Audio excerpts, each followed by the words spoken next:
सुनहरे सूरज की किरणों से नहाया एक भव्य महल, यह है उज्जैनी का राजमहल।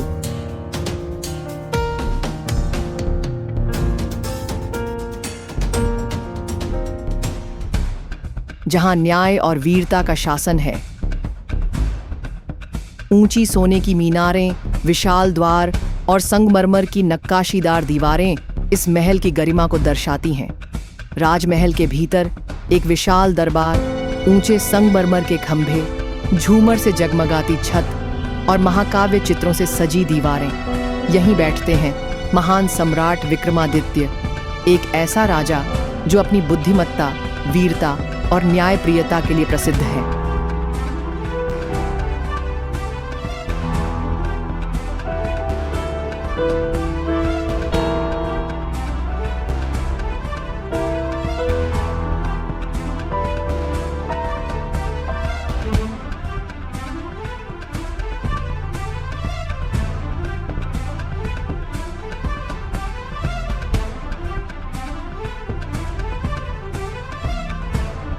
स्वर्ण सिंहासन पर विराजमान विक्रमादित्य, उनकी आंखों में तेज, चेहरे पर गहरी सोच और हाथ में उनकी तलवार मानो न्याय और पराक्रम का प्रतीक। इस दरबार में दूर दूर से लोग आते हैं न्याय की खोज में, क्योंकि इस सम्राट का न्याय अटल और निष्पक्ष है।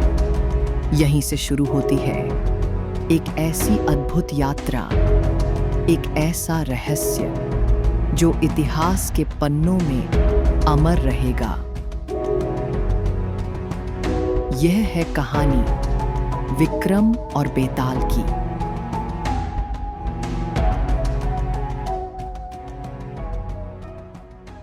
यह उज्जैनी का भव्य दरबार है, जहां न्याय, वीरता और धर्म का वास है। राजा विक्रमादित्य अपने सिंहासन पर विराजमान हैं, गंभीर, शांत और समर्पित अपनी प्रजा के कल्याण में। पर आज एक अजनबी आगमन की आहट है, जो इस शांत वातावरण को हमेशा के लिए बदल देगा।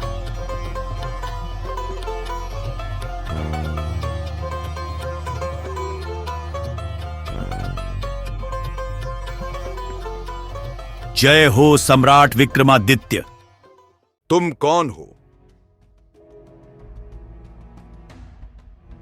मैं एक विनती लेकर आया हूं, एक ऐसा कार्य जिसे केवल आप ही पूरा कर सकते हैं। और यह कौन सा कार्य है जिसके लिए तुमने मेरे दरबार का रुख किया है? हे राजन, दूर श्मशान भूमि में एक रहस्यमयी आत्मा निवास करती है, एक बेताल। उसे पकड़कर मेरे पास लाने का कार्य केवल आप जैसे पराक्रमी राजा ही कर सकते हैं। यदि यह कार्य मेरा परीक्षण है तो मैं इसे स्वीकार करता हूं। मैं स्वयं उस बेताल को पकड़कर तुम्हारे पास लाऊंगा। पराक्रमी सम्राट विक्रमादित्य की, पराक्रमी सम्राट विक्रमादित्य की, पराक्रमी सम्राट विक्रमादित्य की। राजा विक्रमादित्य ने तांत्रिक की चुनौती को स्वीकार कर लिया। बेताल को पकड़कर लाने का यह कार्य सिर्फ साहस नहीं, बल्कि धैर्य, बुद्धि और आत्मबल की परीक्षा भी होगी।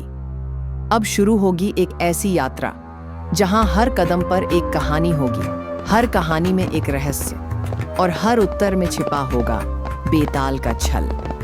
क्या विक्रमादित्य इस परीक्षा में सफल हो पाएंगे, या बेताल की कहानियां ही उनका मार्ग बदल देंगी?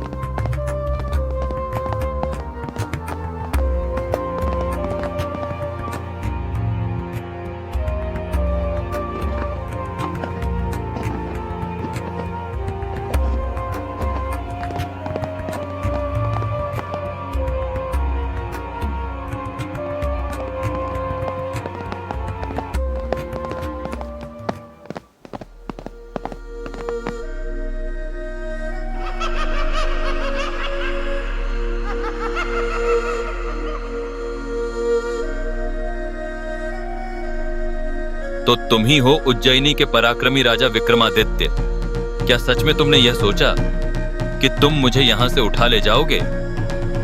हाँ, मैं ही विक्रमादित्य हूं, और मैं तब तक हार नहीं मानूंगा जब तक तुझे पकड़कर उस तांत्रिक के पास नहीं पहुंचा देता। तुम जैसे बहादुरों ने भी मुझे पकड़ने की कोशिश की है, पर क्या हुआ? सब लौट कर नहीं आए। मैं तो एक आत्मा हूं, हवा की तरह उड़ जाता हूं। तुम मुझे कैसे बांधोगे? तेरा छल, तेरी कहानियां, तेरे खेल सब जानता हूं मैं, पर मेरा वचन है तुझे हर बार कंधे पर उठाकर ले जाऊंगा। चाहे तू 100 बार भाग, मैं 100 बार लौटूंगा।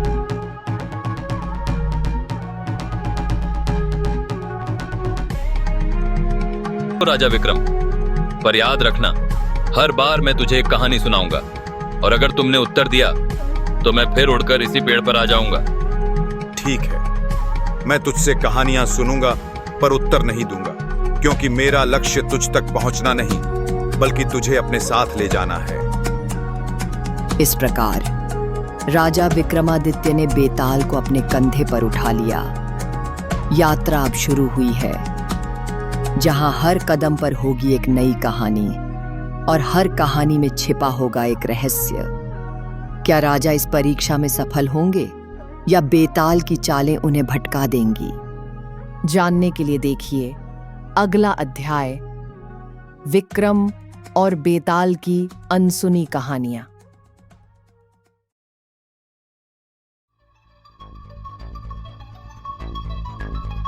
राजा विक्रम ने घने जंगल में बेताल को कंधे पर उठाया और चुपचाप चल पड़े।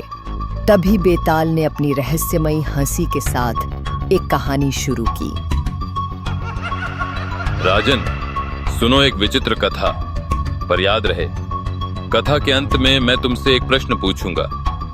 यदि तुम उसका उत्तर जानते हुए भी मौन रहोगे तो तुम्हारा सिर टुकड़े टुकड़े हो जाएगा, और यदि उत्तर दोगे तो मैं फिर उड़ जाऊंगा। बहुत समय पहले की बात है। शांतिपुर नामक एक सुंदर नगर था। वहां की राजकुमारी पद्मावती बुद्धिमान और रूपवती थी। उसने घोषणा की थी वह स्वयंवर करेगी और उसी से विवाह करेगी जो सबसे योग्य होगा। शहर के कोने कोने में स्वयंवर की खबर फैल गई। दूर दूर से राजा, युवराज और ब्राह्मण उसमें भाग लेने आए। उन्हीं में आए 3 ब्राह्मण युवक, विद्वान, संयमी और शांत स्वभाव वाले। राजकुमारी ने उन तीनों को देखा और मन ही मन तीनों को पसंद करने लगी। ये तीनों कितने ज्ञानी और शांत लगते हैं। कौन सबसे योग्य है? अचानक एक दिन राजकुमारी पद्मावती अचेत होकर गिर पड़ी। वैद्य और विद्वान बुलाए गए, पर कोई समाधान नहीं मिला।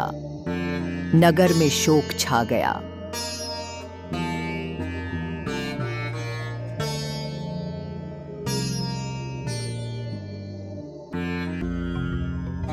तीनों ब्राह्मण अत्यंत दुखी हुए। उन्होंने प्रण लिया वे अपने अपने तरीकों से राजकुमारी को पुनर्जीवित करने का प्रयास करेंगे।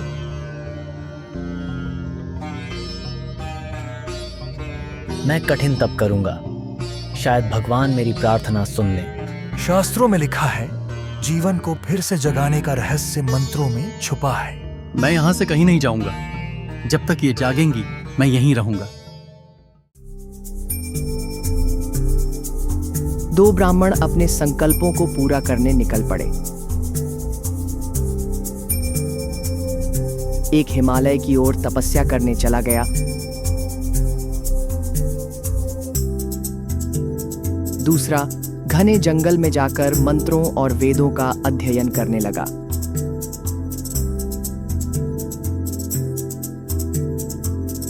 तीसरा ब्राह्मण वहीं महल में रुका रहा, राजकुमारी की सेवा और देखभाल करता रहा, अपने संकल्प और निष्ठा के साथ। कई वर्षों बाद वे दोनों ब्राह्मण शांतिपुर लौटे। एक जो तपस्या में लीन था और दूसरा जिसने वर्षों तक वेदों और मंत्रों का अभ्यास किया। महल पहुंचते ही उन्होंने देखा तीसरा ब्राह्मण आज भी राजकुमारी के पास बैठा, उसकी सेवा में निष्ठा से लगा हुआ था। तीनों ने मिलकर पूजा, मंत्र जाप और सेवा की, और फिर हुआ चमत्कार। राजकुमारी ने आंखें खोलीं।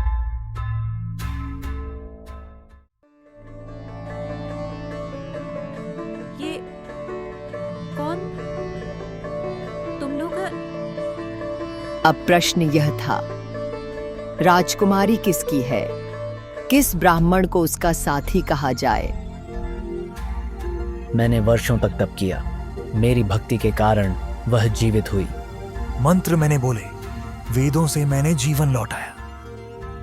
मैंने उसकी सेवा की, उसकी रक्षा की जब वह सबसे असहाय थी। तो बताओ राजन, तीनों ब्राह्मणों में से कौन सबसे योग्य है राजकुमारी पद्मावती का जीवन साथी बनने के लिए? सोचो, पर बोलो मत। यदि उत्तर जानते हुए भी तुम चुप रहोगे तो तुम्हारा धर्म नष्ट होगा। तीनों ने अपना कर्तव्य निभाया, पर सबसे योग्य वह ब्राह्मण है जिसने वर्षों तक राजकुमारी की सेवा और रक्षा की। उसने त्याग, धैर्य और निष्ठा दिखाई, बिना किसी अपेक्षा के। यही सच्चा प्रेम और योग्यता है। राजन, तुमने सही उत्तर दिया, लेकिन अब मैं उड़ चला। बेताल फिर से उड़ गया और उसी पुराने पीपल के पेड़ पर जाकर लटक गया, और राजा विक्रम एक बार फिर चुपचाप उसकी ओर बढ़ चले।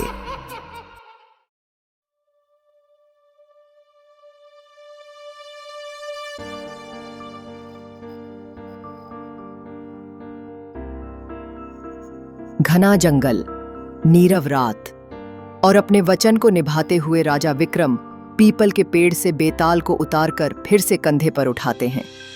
उनके कदम बिना रुके चल रहे हैं, और बेताल हमेशा की तरह अपनी रहस्यमयी मुस्कान के साथ बोल उठता है। राजन, आज की कहानी है दो राजाओं और एक पुत्र की, और एक ऐसा न्याय जिसने सबको चौंका दिया। याद रखना, अगर उत्तर जानते हुए भी चुप रहे तो तुम्हारा सिर टुकड़े टुकड़े हो जाएगा, और बोले तो मैं फिर उड़ जाऊंगा। बहुत समय पहले की बात है। दो मित्र राजा थे, अमरसेन और वीरसेन। वीरसेन का राज्य सुख शांति से भरपूर था। अमरसेन संकट में था। दुश्मनों ने उसका किला घेर लिया था। राजा वीरसेन ने बिना देर किए सहायता भेजी, सैनिक, भोजन और धन। अमरसेन ने गहराई से यह उपकार महसूस किया।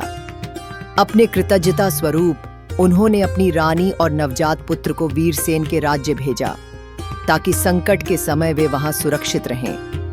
राजा वीरसेन ने बालक को अपनाया, उसे अपने ही पुत्र की तरह पाला, शिक्षा दी, संस्कार दिए, प्यार दिया, सम्मान दिया। समय बीतता गया। राजा अमरसेन का राज्य फिर से स्थिर हो गया। अब अमरसेन ने अपने पुत्र को वापस मांगा। वह मेरा पुत्र है, अब मैं उसे अपने साथ वापस ले जाना चाहता हूं। मैंने उसे जीवन भर पाला है, वह अब मेरा भी पुत्र है। मैं उसे ऐसे नहीं छोड़ सकता। झगड़ा बढ़ गया। फैसला करने के लिए दोनों एक ज्ञानी राजा के पास पहुंचे। पुत्र दोनों से जुड़ा है, पर असली पिता वही होगा जो अपने हित को त्याग कर बालक का भला सोचे। अगर त्याग ही सच्चा प्रेम है तो मैं त्याग करता हूं। उसे अमरसेन को सौंप दो।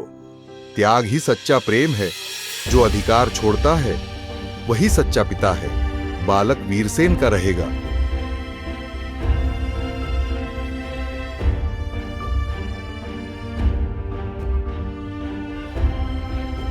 तो बताओ राजन, क्या यह निर्णय न्यायपूर्ण था? रक्त का संबंध बड़ा है या त्याग का? कौन है असली पिता? त्याग करने वाला ही सच्चा होता है। पालन और प्रेम से जो जुड़ा है वही असली पिता कहलाता है। जो स्वयं पीछे हटे वही सच्चा त्यागी है। एक बार फिर तुमने सही उत्तर दिया, लेकिन अब मैं फिर उड़ चला। बेताल फिर हवा में गायब हो गया और राजा विक्रम फिर चुपचाप उसकी ओर बढ़ चले।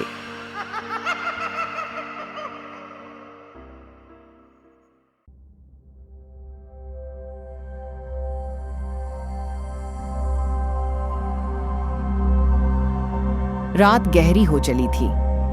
जंगल घना और सन्नाटा इतना कि पत्तियों की हल्की सरसराहट भी साफ सुनाई देती थी। राजा विक्रम अपनी प्रतिज्ञा निभाते हुए फिर से उस पीपल के पेड़ तक पहुंचे जहां बेताल लटक रहा था। उन्होंने उसे सावधानी से नीचे उतारा और चुपचाप कंधे पर डालकर आगे बढ़ चले। परंतु बेताल भला कब शांत रहता है। हे राजन, तुम सच में अडिग हो।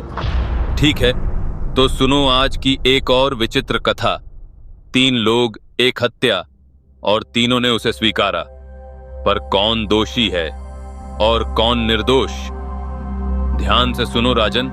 यदि अंत में उत्तर जानते हुए भी तुम मौन रहे तो तुम्हारा सिर टुकड़े टुकड़े हो जाएगा, और अगर बोले तो मैं फिर उड़ जाऊंगा। एक प्राचीन राज्य में दरबार में हलचल मची हुई थी। 3 व्यक्तियों को सैनिकों ने पकड़कर राजा के समक्ष प्रस्तुत किया था। एक ही व्यक्ति की हत्या का आरोप, और तीनों ने हत्या करना स्वीकारा था। पहला था एक ब्राह्मण, श्वेत वस्त्रों में, शांत पर दृढ़ नजरों वाला। दूसरा एक व्यापारी, रेशमी पोशाक में, पर चेहरा क्रोध और घमंड से भरा। और तीसरा एक सैनिक, शस्त्रधारी, अनुशासित और शांत चित्त। किसने मारा उस व्यक्ति को? सच कहो। महाराज, मैंने मारा। मुझे आदेश मिला था और मैंने उसे पूरा किया। मैंने मारा। उसने मेरे व्यापार का धन चुराया, मेरे साथ विश्वासघात किया। ये मेरा बदला था। मैंने मारा उसे। वह अधर्मी था, मंदिरों का अपमान करता था, धर्म का उपहास उड़ाता था। यह हत्या नहीं, धर्म की रक्षा थी। दरबार स्तब्ध था। तीनों ने हत्या स्वीकार की, पर तीनों की वजहें भिन्न थीं। अब प्रश्न था, दंड किसे मिले? कौन है वास्तव में दोषी? राजा स्वयं निर्णय लेने में संकोच कर रहे थे। यह कोई साधारण मामला नहीं था। यह धर्म, कर्तव्य और न्याय की कसौटी थी। उन्होंने राज्य के प्रसिद्ध तपस्वी और ज्ञानी को दरबार में बुलाया। हे महाराज, यह निर्णय केवल कानूनी नहीं, नैतिक भी होना चाहिए।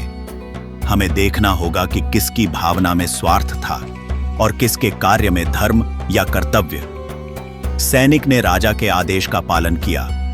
वह केवल कर्तव्य निभा रहा था। ब्राह्मण ने अधर्म को रोकने का प्रयास किया। उसका उद्देश्य धर्म की रक्षा था। परंतु व्यापारी, उसने अपने स्वार्थ, क्रोध और लालच से यह कार्य किया। वही वास्तव में दोषी है। राजा ने कुछ पल चुप रहकर विचार किया और फिर निर्णय सुनाया। व्यापारी को दोषी ठहराया जाता है। ब्राह्मण और सैनिक को सम्मान पूर्वक मुक्त किया जाए।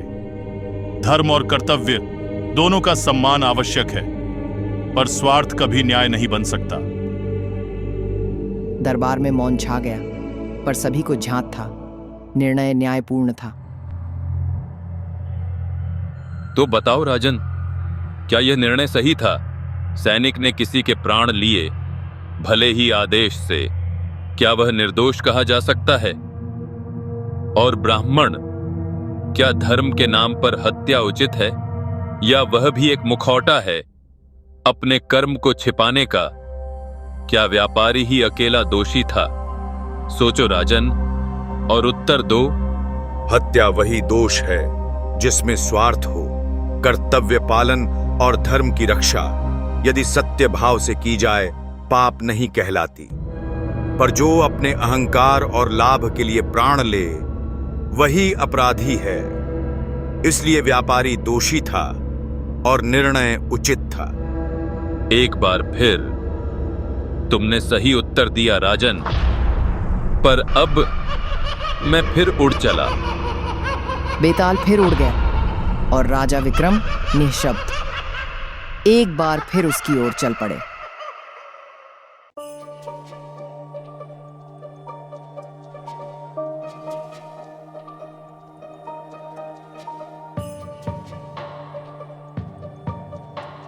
रात्रि की शांति में गहरे जंगल से फिर वही दृश्य। राजा विक्रम अपने वचन के पथ पर बेताल को अपने कंधे पर उठाए चल रहे हैं। बेताल मुस्कुराता है। उसकी आंखों में वही पुरानी चालाकी चमक रही है। हे राजन, सुनो एक और विचित्र कथा।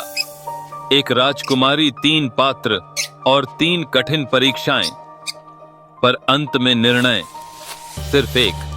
पर याद रखना, अगर उत्तर जानते हुए भी मौन रहे तो तुम्हारा सिर टुकड़े टुकड़े हो जाएगा। बहुत समय पहले एक समृद्ध राज्य में रहते थे राजा शौर्यवर्मा। उनकी एकमात्र पुत्री राजकुमारी सौम्या जितनी सुंदर उतनी ही गुणी और विदुषी थी। मैं विवाह तभी करूंगी जब कोई युवक 3 परीक्षाओं को सफलतापूर्वक पूरा करेगा। वीरता, ज्ञान और त्याग की परीक्षा। 3 युवक आगे आए, आर्यन, सुदीप और धीरज। तीनों को मिली अवसर की घड़ी। पहली परीक्षा थी राक्षस से युद्ध। गहरे जंगल में एक भयानक राक्षस जिसने गांवों में तबाही मचा रखी थी। आर्यन ने तलवार उठाई, निडरता से युद्ध किया और अंततः राक्षस को परास्त कर लौट आया। साहस की परीक्षा सफल रही। अब बारी थी ज्ञान की। राजा ने अनेक गूढ़ प्रश्न पूछे। नीति, धर्म, राजनीति और जीवन के रहस्य। यदि कोई अपने राज्य को दंड से नहीं पर धर्म से चलाए, क्या वह सच्चा शासक होगा? जिसके शासन में भय नहीं बल्कि श्रद्धा हो, वही सच्चा राजा है। सुदीप ने हर प्रश्न का उत्तर धैर्य और विवेक से दिया। अब थी अंतिम और सबसे कठिन परीक्षा, त्याग। राजा ने कहा, जिसे राजकुमारी से विवाह करना है उसे अपनी सबसे प्रिय वस्तु त्यागनी होगी, बिना किसी शर्त के। धीरज, एक साधारण ग्रामीण, अपनी मां की दी हुई एकमात्र निशानी, पुरानी चूड़ियों का जोड़ा हाथ में लिए खड़ा था। यह मेरे जीवन की सबसे मूल्यवान वस्तु है, पर यदि यह त्याग ही प्रेम की कसौटी है तो मैं इसे समर्पित करता हूँ। धीरज ने अपनी मां की यादें आंखों में भरकर वो चूड़ियां त्याग दी। दरबार मौन हो गया और सौम्या की आंखें नम। तीनों योग्य हैं, पर मेरा हृदय केवल एक की ओर झुका है। साहस और ज्ञान आवश्यक हैं, पर प्रेम में त्याग सबसे बड़ा गुण है। धीरज को वर के रूप में स्वीकार किया जाता है। और इस प्रकार जहां 2 पुरुष विजय के योग्य थे, वहां एक व्यक्ति प्रेम और त्याग से सबसे बड़ा बन गया। अब बताओ राजन, क्या राजा का निर्णय न्यायपूर्ण था? क्या वीरता और ज्ञान को केवल इसलिए त्याग देना सही था क्योंकि कोई त्यागी था, या फिर क्या प्रेम की पहचान सचमुच त्याग ही है? राजा विक्रम कुछ पल चुप रहे, फिर बोले, जिसमें त्याग की क्षमता हो वही सच्चा प्रेमी है, पर जो साहस और ज्ञान के साथ त्याग भी करे वही सबसे पूर्ण है। राजा का निर्णय न्यायपूर्ण था, क्योंकि प्रेम में अधिकार नहीं, समर्पण होता है। एक बार फिर तुमने सही उत्तर दिया राजन। अब मैं फिर उड़ चला। और बेताल फिर उड़ गया, उसी पीपल के पेड़ की ओर। राजा विक्रम निःशब्द, निडर, फिर चल पड़े अपने अगले प्रश्न की ओर।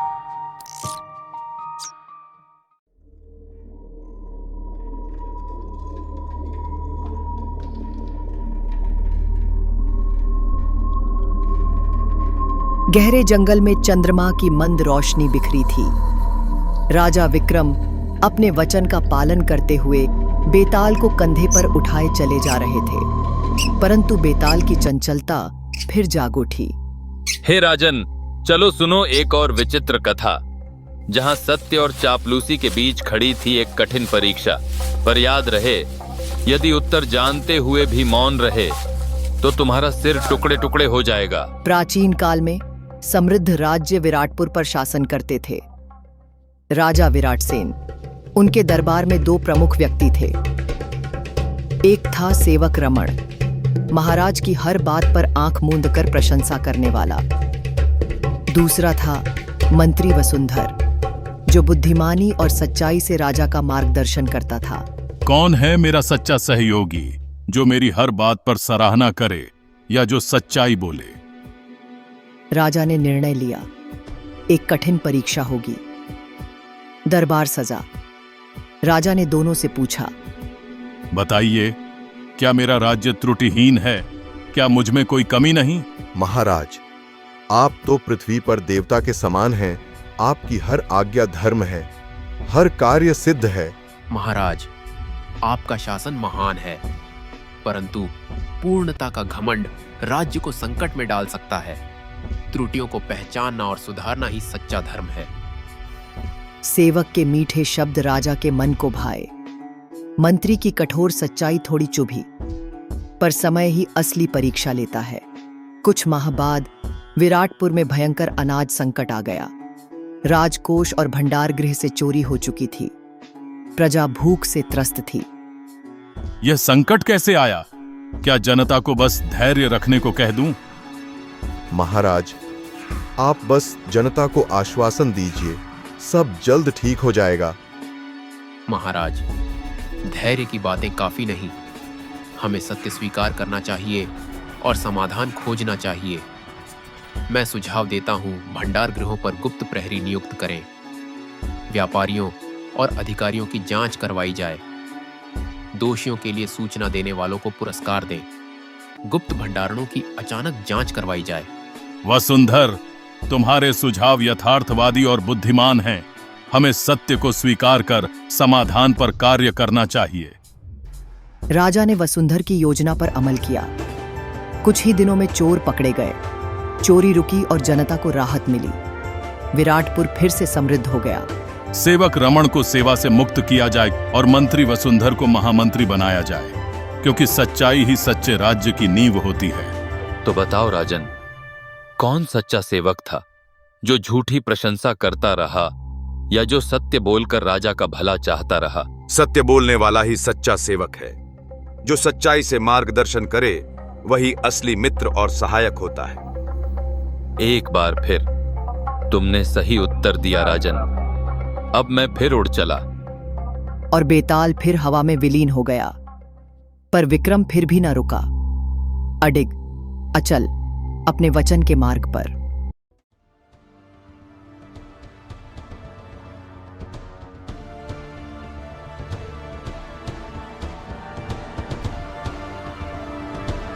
रात के सन्नाटे में राजा विक्रमादित्य एक बार फिर बेताल को पकड़कर लौट रहे थे। राजन, चलो सुनो एक नई कथा। अगर उत्तर नहीं दोगे तो तुम्हारा सिर फट जाएगा। यह कहानी है एक ऐसे राज्य की जहां राजा वीरभद्र धर्म और सत्य के लिए प्रसिद्ध थे। उनकी न्यायप्रियता दूर दूर तक जानी जाती थी। लेकिन एक दिन राजा के मन में एक प्रश्न उठा।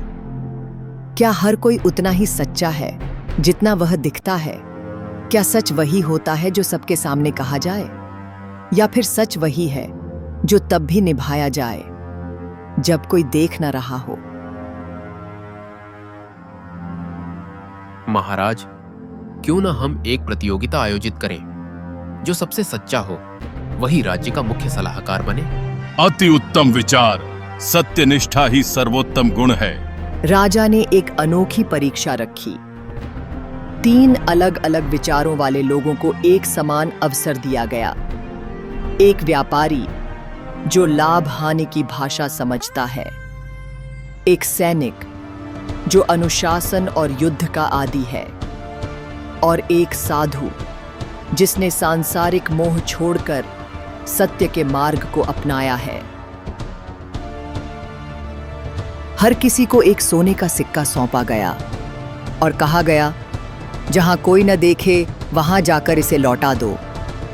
यह केवल एक सिक्के की परीक्षा नहीं थी, यह थी चरित्र की, आत्मा की और सच्चाई की परख। जब कोई देख ही नहीं रहा तो क्यों न इसे अपने पास ही रख लूं।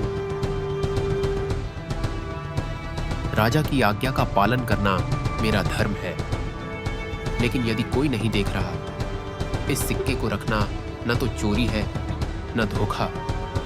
यह है मेरा अनुभव। राज्य की रक्षा करता हूं तो एक सिक्का मेरा अधिकार भी हो सकता है।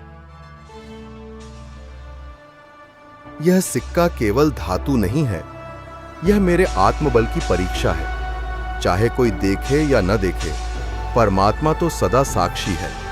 सत्य का पालन तभी सच्चा होता है जब उसे निभाने के लिए कोई पुरस्कार न हो। मैं लौटाता हूं यह धन क्योंकि मेरा कर्तव्य ही मेरा धर्म है। जब तीनों लौटे तो राजा ने उनके चेहरे नहीं, उनके कर्म देखे और जाना कि सच केवल शब्दों या ऊंची बातों में नहीं होता। केवल वही सच्चा है जो अकेले में भी सत्य का पालन करे। साधु ने अपना कर्तव्य निभाया है, वही मुख्य सलाहकार बनेगा। सच्चाई तब प्रकट होती है जब आप जानते हैं कि कोई नहीं देख रहा, फिर भी आप वही करते हैं जो सही है, और यही साधु ने किया। उस दिन राजमहल में कोई युद्ध नहीं हुआ, न ही कोई घोषणा। बस एक सच्चा निर्णय लिया गया जिसने पूरी प्रजा को यह सिखाया कि जहां कोई न देखे वहां भी सत्य का साथ देना ही असली धर्म है।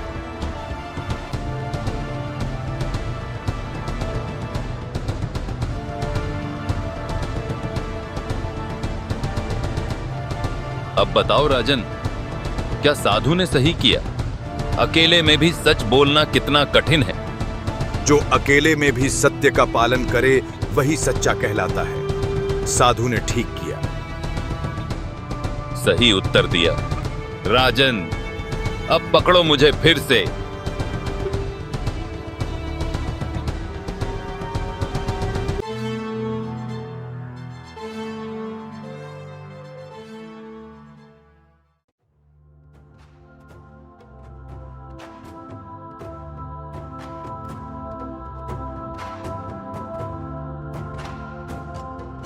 जैसे ही गहरा जंगल सन्नाटे में डूबता गया, राजा विक्रमादित्य बेताल को कंधे पर लादे वापसी की ओर बढ़े। बेताल मुस्कुराया और एक नई कथा सुनाने लगा। राजन, सुनो एक विचित्र कथा जहां सत्य को परखने के लिए परीक्षा ली गई। सुनो ध्यान से, वरना परिणाम जानते हो। बहुत समय पहले धर्मवीर नामक एक राजा अपनी प्रजा में न्यायप्रिय और सत्यनिष्ठ राजा के रूप में प्रसिद्ध था, परंतु वह जानना चाहता था क्या उसके मंत्री और सेवक भी उतने ही सच्चे हैं जितना वे दिखते हैं। मैं एक परीक्षा लेना चाहता हूं, सत्य की परीक्षा। देखना है कौन सच्चा है, मेरा मंत्री या मेरा सेवक। राजा ने अपनी मृत्यु की झूठी खबर फैलाकर दोनों को बुलाया और कहा, अब राज्य के उत्तराधिकारी का चयन करो। राजा नहीं रहे, अब राज्य को स्थिरता चाहिए। मुझे शासन संभालना होगा। नहीं, यह संभव नहीं। राजा के बिना यह राज्य अधूरा है। मैं किसी और की सेवा नहीं कर सकता। दोनों की बातें सुनने के बाद राजा प्रकट हो गया। अब वह जान चुका था कि कौन सच में वफादार है। मंत्री की नीयत नीति से भरी थी, लेकिन सेवक की सच्चाई दिल से निकली थी। वह न किसी पद की लालसा में था, न स्वार्थ में। राजा ने सेवक को सच्चाई का प्रतीक मानते हुए पूरे दरबार के सामने उसका सम्मान किया।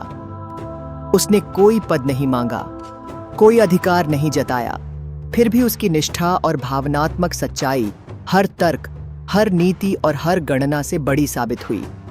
राजा ने कहा, सच्चा सेवक वह नहीं जो आदेश माने, बल्कि वह है जो राजा के मन को समझे और उसी भावना के साथ उसकी सेवा करे।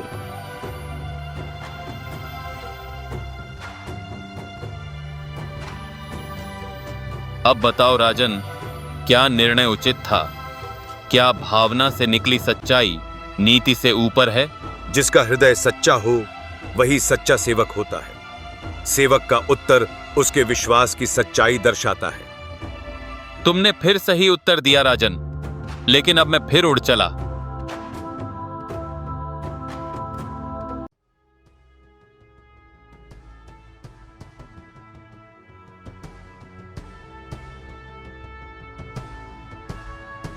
गहनी जंगल में राजा विक्रमादित्य चुपचाप चल रहे थे। कंधे पर बेताल और चारों ओर घना अंधकार फैला हुआ था। हर पत्ता, हर शाखा सन्नाटे में डूबी थी, मानो जंगल भी किसी रहस्य को छिपा रहा हो। तभी बेताल ने अपनी रहस्यमयी हंसी के साथ कहानी शुरू की। राजन, आज की कथा साधारण नहीं है। यह कहानी है एक ऐसे आदमी की जिसकी छाया अचानक गायब हो गई, और फिर उसके बाद जो हुआ वह किसी के सोच से परे था। एक डर फैलने लगा, बिना शोर, बिना हिंसा। लोग चौंक गए और सवाल उठने लगे, क्या छाया भी किसी का गहरा राज छुपा सकती है? सुनो राजन, छाया का रहस्य। दूर एक गांव था, छायापुर, एक शांत और साधारण बस्ती जहां लोग दिन में काम करते और रात को जल्दी सो जाते। पर अचानक गांव में एक अजीब डर फैलने लगा। रघु नामक एक व्यक्ति की छाया दिन के उजाले में नजर नहीं आ रही थी। पहले तो लोगों ने इसे भ्रम समझा, लेकिन धीरे धीरे यह डर गहराने लगा। लोग एक दूसरे की छाया देखने लगे और डर का बीज गांव के हर कोने में फैल गया। महाराज, कृपया हमारी रक्षा करें।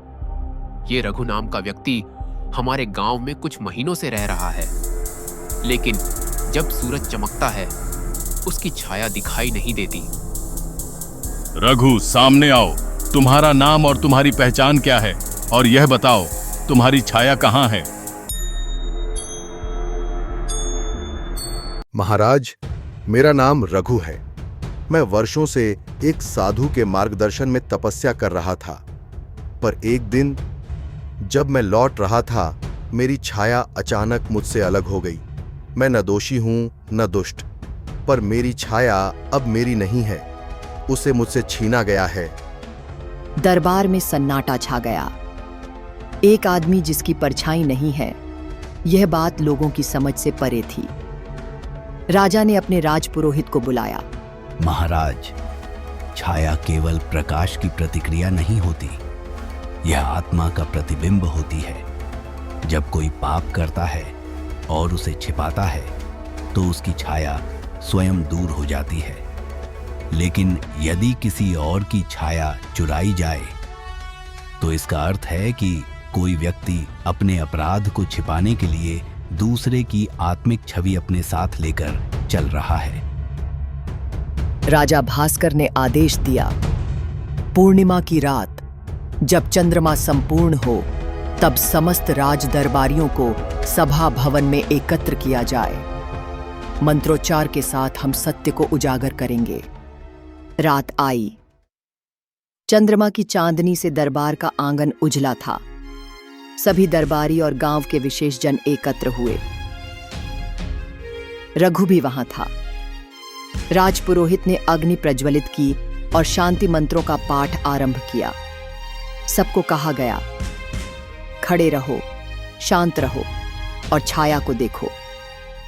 धीरे धीरे मंत्रों की ऊर्जा फैलने लगी और तभी एक आदमी की पीठ से दूसरी छाया अलग होकर दिखाई देने लगी, विकृत, धुंधली और विचलित। यह दृश्य सभी ने देखा।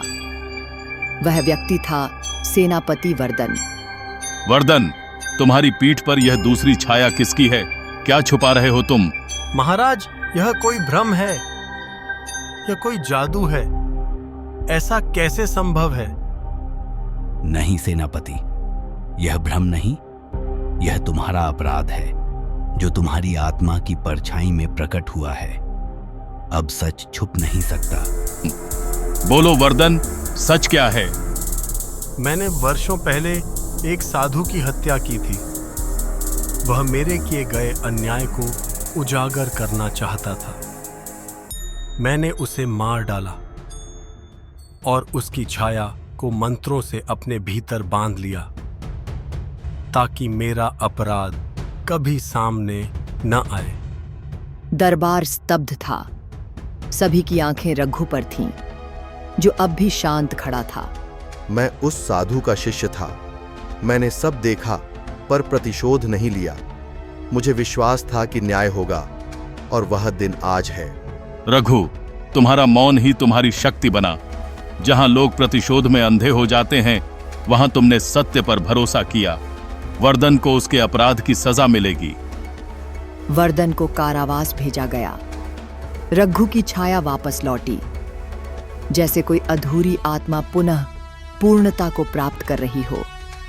छाया केवल शरीर की परछाई नहीं होती, वह आत्मा की गहराई में छिपा एक सच होती है, और जब वह गायब हो जाए तो समझो सत्य किसी और शरीर में चीख रहा है।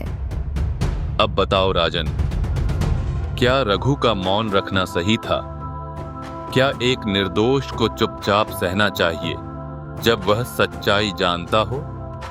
यदि वह बोलता तो शायद उसकी बात कोई नहीं सुनता। लोग उसे झूठा समझते या स्वयं दोषी ठहरा देते, पर उसका विश्वास, उसकी प्रतीक्षा और सत्य पर उसकी अडिग आस्था ने न्याय को समय के साथ प्रकट किया।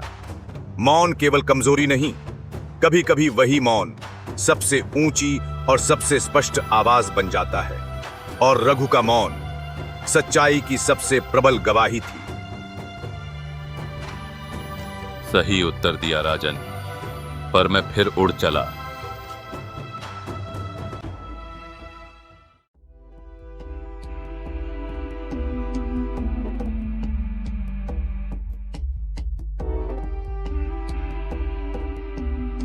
गहनी जंगल की गलियों में राजा विक्रमादित्य कंधे पर बेताल लिए चुपचाप चल रहे थे।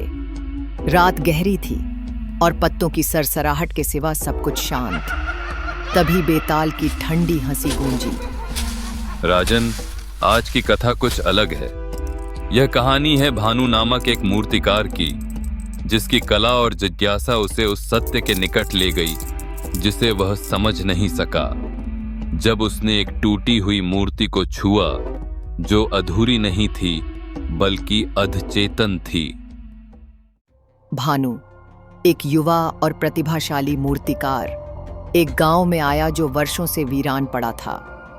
वहां उसे जंगल के बीचों बीच एक अर्धविक्षिप्त मूर्ति मिली, टूटी हुई, लेकिन उसकी आंखें पूरी तरह खुली थीं और होंठ अध खुले। कितनी अद्भुत संरचना है, इसे मैं पूर्ण रूप दूंगा और फिर यह मेरी सबसे महान कृति होगी। गांव के वृद्ध पुजारी ने उसे चेताया। यह मूर्ति देवी की नहीं, यह एक ऐसी आत्मा का प्रतीक है जिसे अधूरी ही रहने दिया गया था। इसे पूरा मत करना।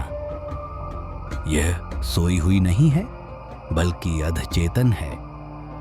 पंडित जी, कला को डर से नहीं, दृष्टि से देखना चाहिए। मैं इसे पूरा करूंगा।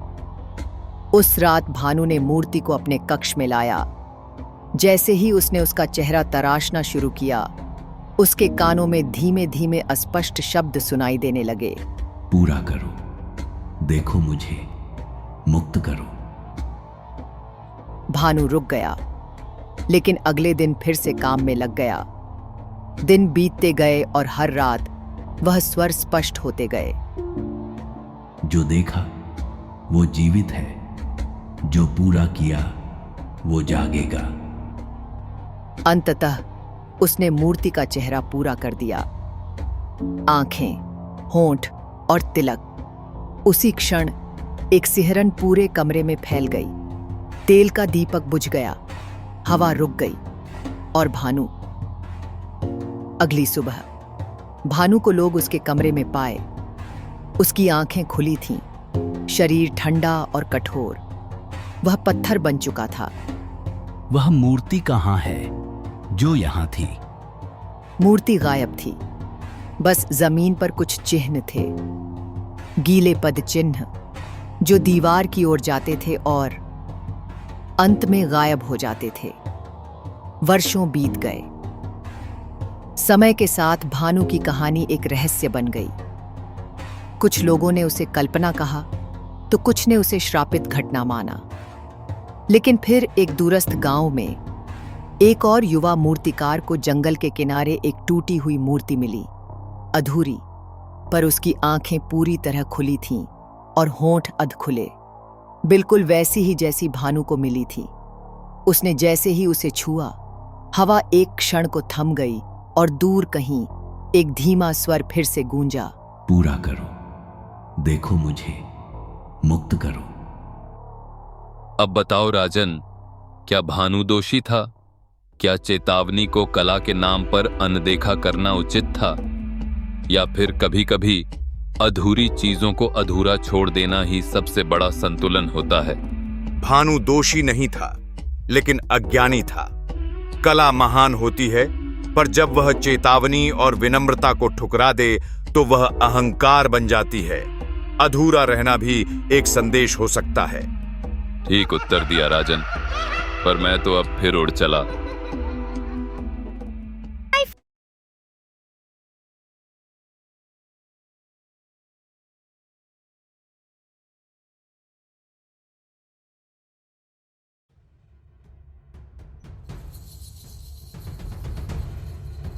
राजन विक्रम, तू बार बार मुझे लाता है और मैं बार बार उड़ जाता हूं, पर मैं तुझे निरंतर परीक्षा में डालता रहूंगा। कहानी सुनाओ बेताल, मैं सत्य का मार्ग जानता हूं। तेरे प्रश्नों का उत्तर भी दूंगा, चाहे तू 100 बार उड़ जाए। तो सुनो, एक ऐसे योद्धा की कथा जिसकी 2 प्रतिज्ञाओं ने उसे धर्म और कर्तव्य के चक्रव्यूह में फंसा दिया। हिमालय की घाटियों में बसा था चंद्रकुंड, एक शांत पवित्र ग्राम। वहीं रहता था वीर, एक संयमी योद्धा जिसने सांसारिक मोह त्याग कर जीवन की सच्ची राह अपनाई थी। अपने जीवन में उसने 2 प्रतिज्ञाएं ली थी। पहली, मैं कभी असत्य नहीं बोलूंगा। दूसरी, जो मेरी शरण में आएगा उसकी रक्षा करूंगा, चाहे कुछ भी हो जाए। गांव के लोग वीर को केवल एक योद्धा नहीं, धर्म का जीवित स्वरूप मानते थे। उसकी निस्वार्थ सेवा और अडिग प्रतिज्ञाओं ने उसे जनमानस का आदर्श बना दिया था। हर दिल में उसके लिए श्रद्धा थी और हर होठों पर एक ही नाम, वीर। वीर केवल तलवार नहीं, करुणा से भी लड़ता है। संपूर्ण ग्राम उसे धर्मात्मा मानता था। उसके शब्दों में सच्चाई और कर्मों में करुणा थी। एक रात तूफान की गड़गड़ाहट के बीच कोई दरवाजा खटखटाता है।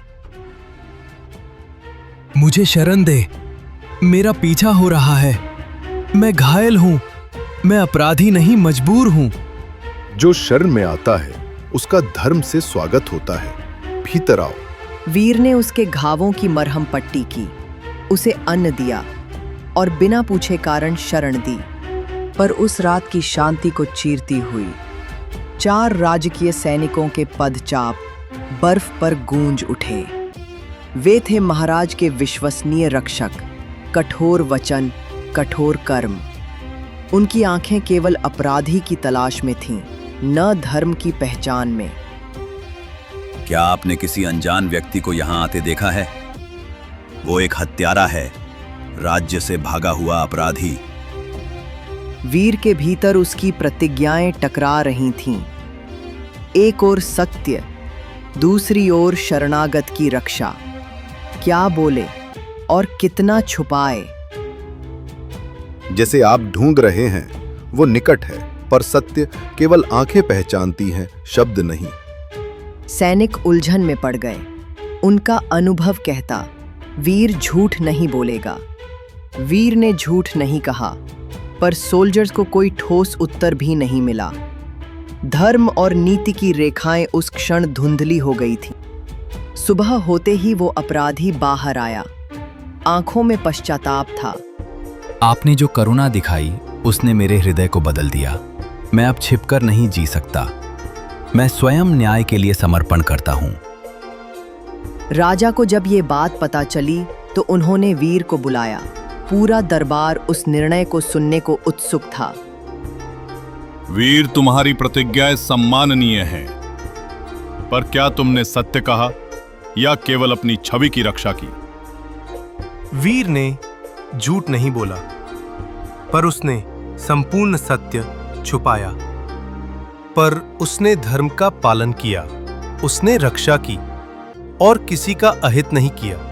राजन, मैंने सत्य को वाणी में नहीं, कर्म में निभाया है। धर्म केवल शब्दों में नहीं, वो हृदय में होता है। तो बता राजन, क्या वीर ने सचमुच अपनी प्रतिज्ञा निभाई या उसने चतुराई से बचाव किया? क्या उसका कर्म धर्म था या केवल धोखा? याद रहे, यदि तू बोलेगा तो मैं उड़ जाऊंगा। वीर ने दोनों प्रतिज्ञाएं निभाईं। उसने असत्य नहीं बोला, और शरणागत की रक्षा की। उसकी वाणी में संकेत था, छल नहीं। धर्म केवल नियमों से नहीं, भावना से भी चलता है। तूने फिर उत्तर दे दिया राजन। अब मैं फिर उड़ चला और तुझे फिर लौटना होगा। धर्म की राह सरल नहीं होती। वो विवेक, करुणा और सत्य के बीच का पुल है। राजा विक्रम की परीक्षा अब भी समाप्त नहीं हुई। अगली कहानी उसका इंतजार कर रही है।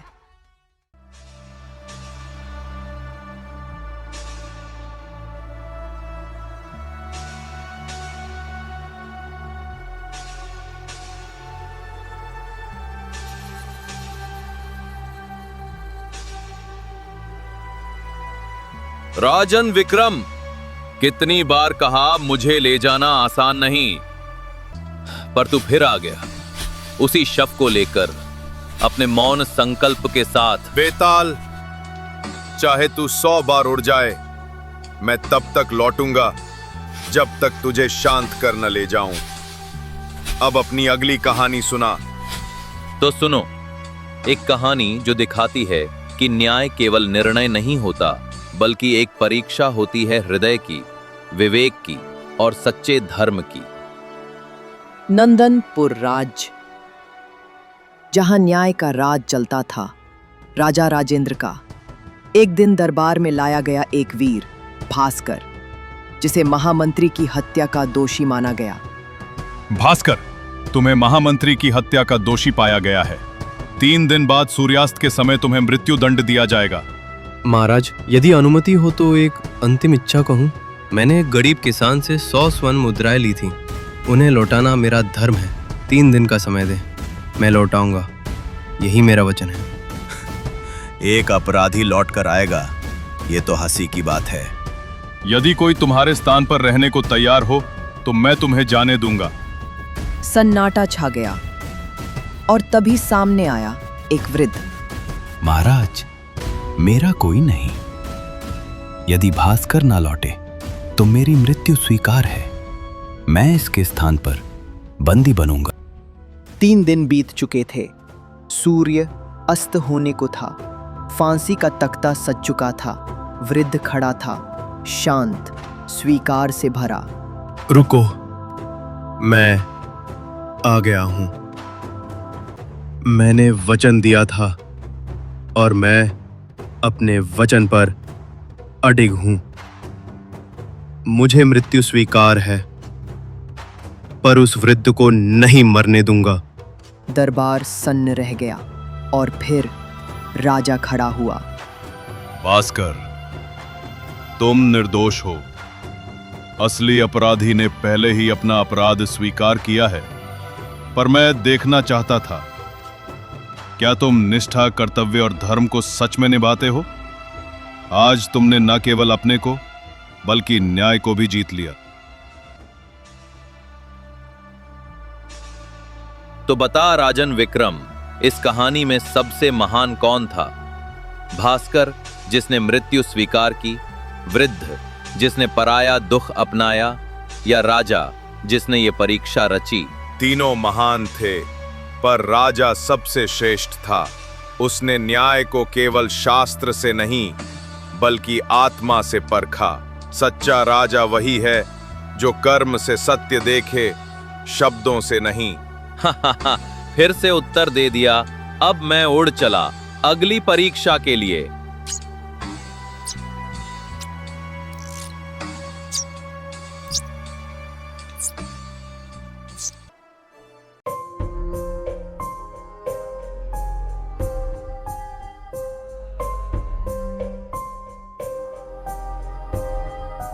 घने जंगल की रहस्यमयी घाटियों में रात्रि की नीरवता को चीरते हुए राजा विक्रम बेताल को अपने कंधे पर उठाए आगे बढ़ते जा रहे हैं।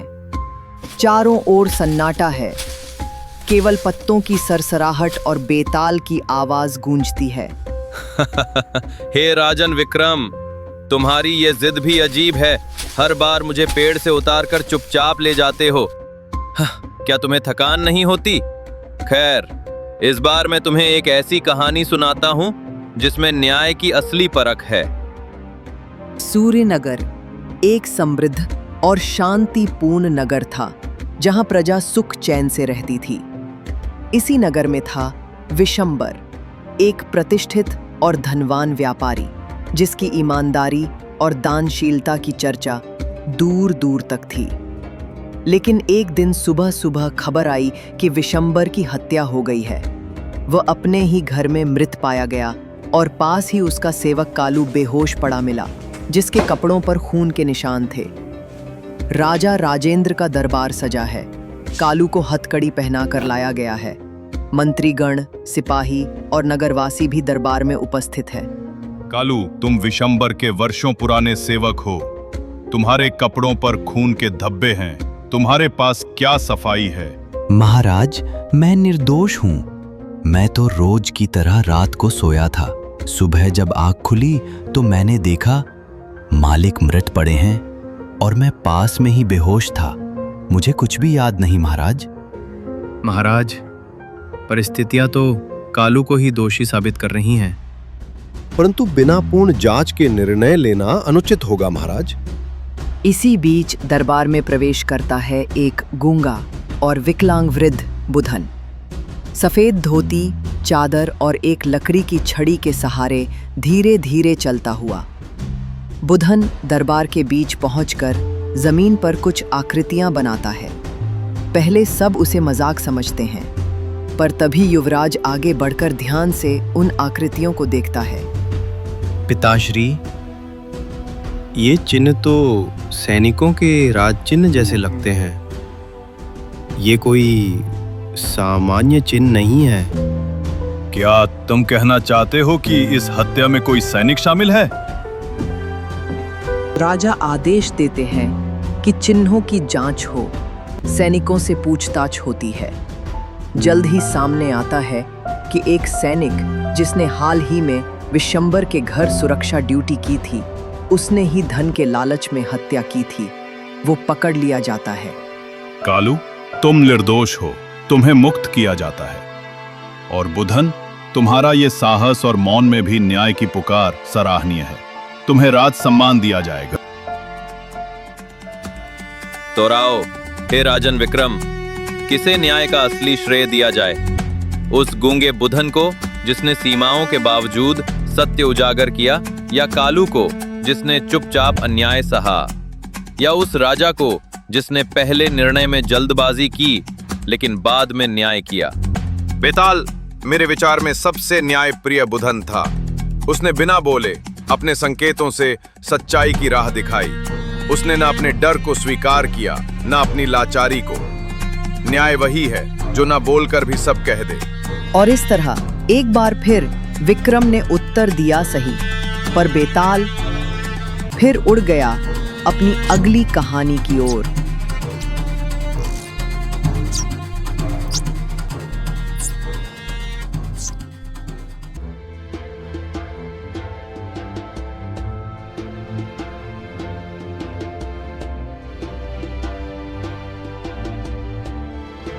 वो एक डरावनी स्याह रात थी।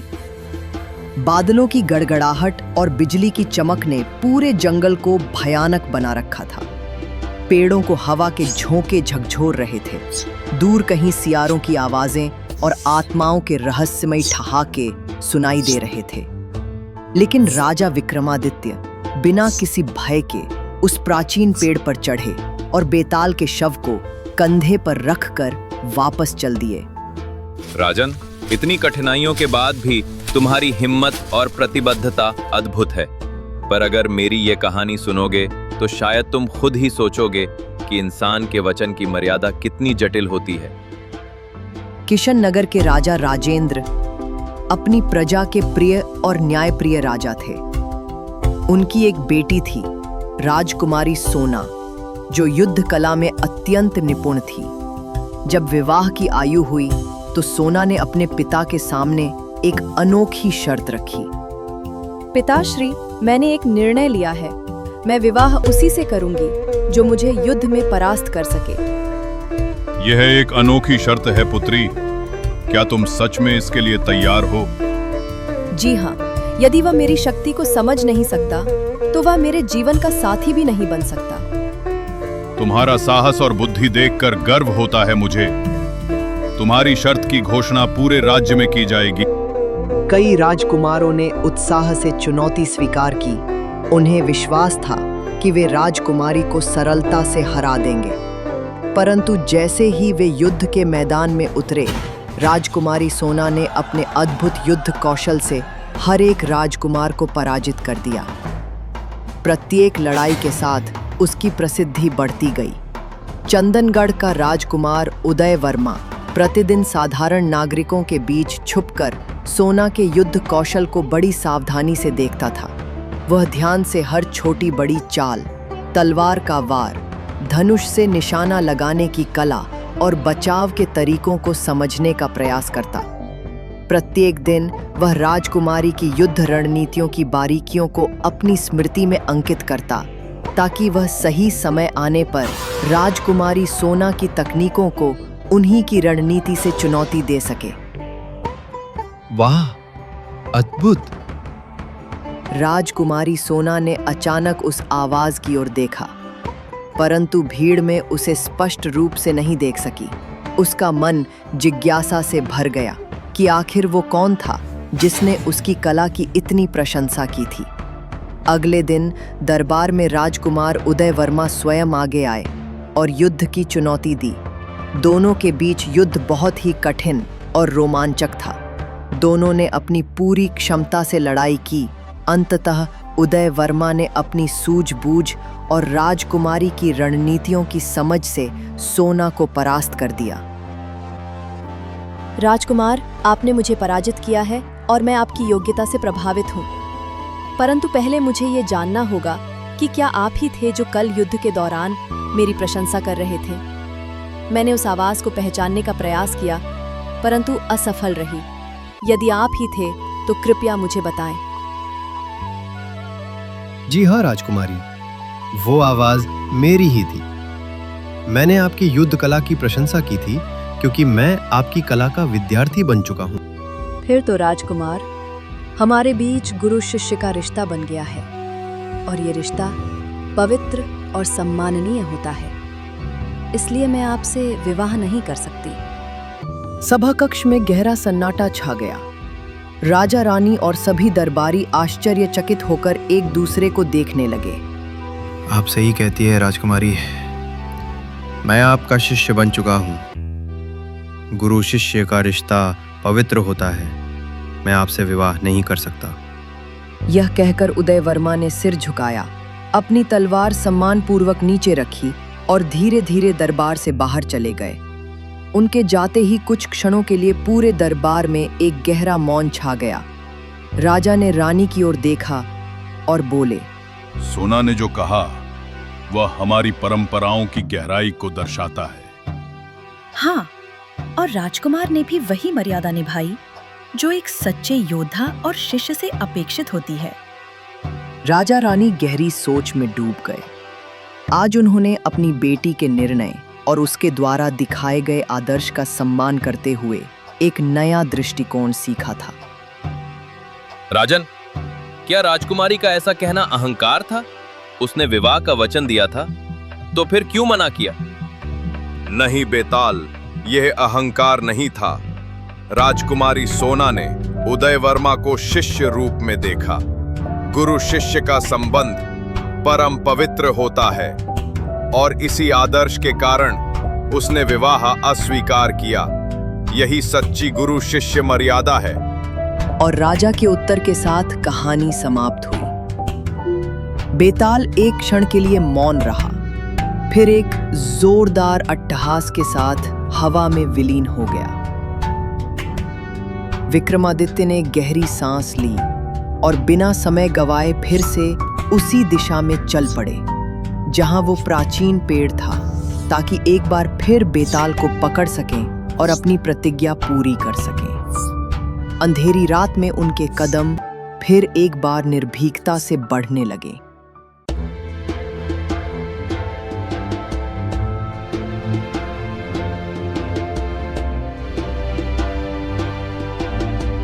अंधेरी रात थी। तेज हवाओं से पेड़ कांप रहे थे। दूर गीदड़ों की करुण आवाजें सुनाई दे रही थीं और बिजली की करकराहट के साथ अजीब हंसी गूंज रही थी। मगर सम्राट विक्रमादित्य रुके नहीं। उन्होंने प्राचीन शव को उठाया और शमशान की ओर बढ़े। तभी शव पर वास करने वाला बेताल बोल पड़ा। ओ राजन, तुम थकते नहीं, विश्राम नहीं करते? किसी और को तो अब तक झुंझलाहट हो जाती, लेकिन तुम, शायद कोई बड़ी मंजिल पाने की जिद है। अगर सच में सुनना चाहते हो तो सुनो मेरी अगली कहानी। बहुत समय पहले की बात है। कंचन नगर नामक राज्य में चंद्रदीप नाम के राजा राज करते थे। उनकी एक ही संतान थी, राजकुमारी इंदुमती। इंदुमती को बचपन से ही राजकुमारों की तरह पाला गया था। तलवार, धनुष और युद्ध कला में निपुण थी वो, और सौंदर्य में अनुपम। बेटी, अब विवाह योग्य हो चुकी हो। क्या अब हम कोई योग्य वर खोजें? पिताजी, विवाह अवश्य करूंगी, पर जो मुझसे विवाह करना चाहता है उसे मेरी परीक्षा में उत्तीर्ण होना होगा। राजा चौंके। जब इंदुमती ने परीक्षा का वर्णन किया तो वो घबरा उठे। ये कैसी परीक्षा है बेटी? कोई इन खतरनाक शर्तों को क्यों स्वीकार करेगा? जो मुझे सच्चे मन से चाहता होगा वो अवश्य प्रयास करेगा। बस देखना आप। हे वीरो, राजकुमारी इंदुमती की इच्छा है कि उसका वर केवल वो बने जो 3 कठिन परीक्षाओं में सफल हो। शक्ति की परीक्षा, बुद्धि की परीक्षा, नैतिकता की परीक्षा। जो इन तीनों में सफल होगा वही राजकुमारी का अधिकारी होगा। परीक्षाओं की घोषणा के बाद दरबार में सन्नाटा छा गया। कई राज्यों के वीर राजकुमार भयभीत थे। किसी ने आगे बढ़ने का साहस नहीं दिखाया। राजा चंद्रदीप और राजकुमारी इंदुमती के चेहरे पर निराशा थी। तभी दरबार के पिछले हिस्से से एक साधारण वस्त्रों में युवक धीरे धीरे चलता हुआ सामने आया। उसके दोनों हाथ जन्म से अधूरे थे, पर आंखों में आत्मविश्वास था। वह था कुरुपशना। हे राजन, क्या मुझे इन परीक्षाओं में भाग लेने की अनुमति मिलेगी? तुम कौन हो? और क्या तुम जानते हो कि ये परीक्षाएं कितनी कठिन हैं? क्या यही वो होगा जो इन कठिनाइयों को पार करेगा? क्या मैं इसके साथ विवाह कर सकूंगी? यदि मेरी पुत्री की ओर से कोई आपत्ति नहीं है तो मैं अनुमति देता हूं। मुझे विवाह नहीं, सम्मान चाहिए। ये परीक्षाएं मेरी लड़ाई है, दुनिया की नजरों से नहीं, खुद की नजरों से। पहली परीक्षा, ऊंची दीवार से छलांग लगाकर 3 स्तरों वाले धारदार छुरियों से भरे पिंजरे में उतरना है, बिना किसी खरोंच के। कुरुपशना दीवार पर चढ़ा। उसने ऊपर से नीचे देखा, फिर आंखें बंद कर भगवान को याद किया और छलांग लगा दी। भीतर की चुप्पी, फिर शोर। वह सुरक्षित था। सभा तालियों से गूंज उठी। दूसरी परीक्षा, बुद्धि की। यहाँ 3 कमरे हैं, हम नहीं बताएंगे किसमें क्या है। आपको केवल एक संकेत मिलेगा, उसी से तय करना होगा कि कौन सा कमरा सुरक्षित है। 3 कक्ष, 3 राहें, जीवन की एक आशा। प्रथम में शोर है, गरजती कोई भाषा। द्वितीय में है मौन, पर उसकी शांति छलावा है। तृतीय में एक धीमा स्वर, जैसे कोई गा रहा है। जो सुन सके सत्य को, वही पाएगा जीवन द्वार। कुरुपशना ने तीनों दरवाजों पर कान लगाया। पहले से गर्जना, दूसरे से सन्नाटा, तीसरे से मधुर ध्वनि। पहली गर्जना शेर, दूसरी शांति, पर संकेत कहता है वो छल है। तीसरा मधुर संगीत, यही है मेरा रास्ता। दरवाजा खुला, वह खाली था। दूसरी परीक्षा भी पूर्ण। तीसरी परीक्षा, नैतिकता की। आपके सामने है 3 विकल्प: सोने से भरी थाली, एक अनमोल तलवार, एक घायल वृद्ध साधु जो सहायता मांग रहा है। आपको तुरंत निर्णय लेना है। आप किसे चुनते हैं? कुछ लोग सोने की ओर बढ़े, कुछ तलवार की ओर। जहां करुणा है वहीं मेरा धर्म है। वह वृद्ध की सेवा में लग गया। सभा एक बार फिर भाव विभोर हो गई। तीनों परीक्षाओं में उत्तीर्ण, क्या अब मेरी पुत्री से विवाह करेगी? जिसे मैं ढूंढ रही थी वो तो यही है, पर हे राजन, मैं विवाह के लिए नहीं आया था। मेरा उद्देश्य केवल इतना था कि मैं समाज को दिखा सकूं कि शरीर की कमी आत्मा की कमजोरी नहीं होती। मेरी विजय मेरी पहचान है। अब मैं लौटता हूं, स्वयं को सिद्ध करके। राजन बोलो, जिसने इतनी कठिन परीक्षाएं पास की, फिर भी जिसने विवाह ठुकरा दिया, क्या वह मूर्ख था? नहीं बेताल, वह अत्यंत बुद्धिमान था।